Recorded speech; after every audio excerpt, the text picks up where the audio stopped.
बिहार के उप मुख्यमंत्री और वित्त मंत्री सम्राट चौधरी ने चारा घोटाले के संदर्भ में राष्ट्रीय जनता दल राजद प्रमुख लालू प्रसाद यादव और उनके परिवार पर तीखा हमला बोला है।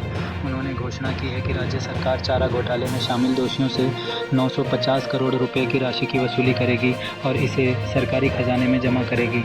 चौधरी ने स्पष्ट किया कि यह निर्णय न्यायालय के आदेश के अनुसार लिया गया है और उसी के आधार पर कार्रवाई की जाएगी। उन्होंने कहा कि लालू यादव हों या कोई और जिन्होंने घोटाला किया है, उनकी संपत्ति जब्त कर कार्रवाई की जाएगी।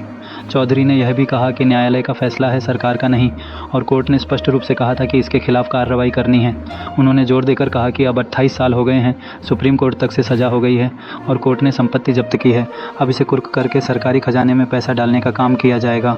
आज तक चारा घोटाला स्वतंत्र भारत के सबसे बड़े भ्रष्टाचार कांडों में से एक माना जाता है, जो 1990 के दशक में बिहार, अब झारखंड सहित के पशुपालन विभाग से जुड़ा हुआ था।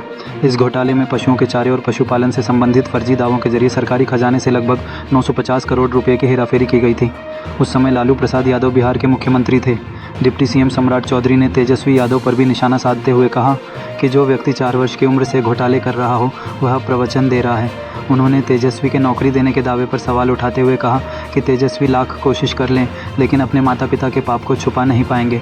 चौधरी ने लालू परिवार पर आरोप लगाते हुए कहा कि ये लोग सिर्फ विक्टिम कार्ड खेलते हैं और उन्होंने बिहार को बर्बाद कर दिया है। राज्य सरकार की इस कार्रवाई पर राजद ने पलटवार किया है, लेकिन सम्राट चौधरी ने स्पष्ट किया है कि यह न्यायालय का आदेश है और सरकार इसे लागू करने के लिए बाध्य है। उन्होंने कहा कि न्यायालय के माध्यम से ही सारी चीज़ें की जाएंगी और दोषियों की संपत्ति जब्त कर सरकारी खजाने में पैसा डाला जाएगा। चारा घोटाले में लालू प्रसाद यादव सहित कई प्रमुख नेताओं और अधिकारियों को सज़ा सुनाई जा चुकी है। इस मामले में कुल 66 मामले दर्ज किए गए थे, जिनमें 170 से अधिक लोग आरोपी बनाए गए थे।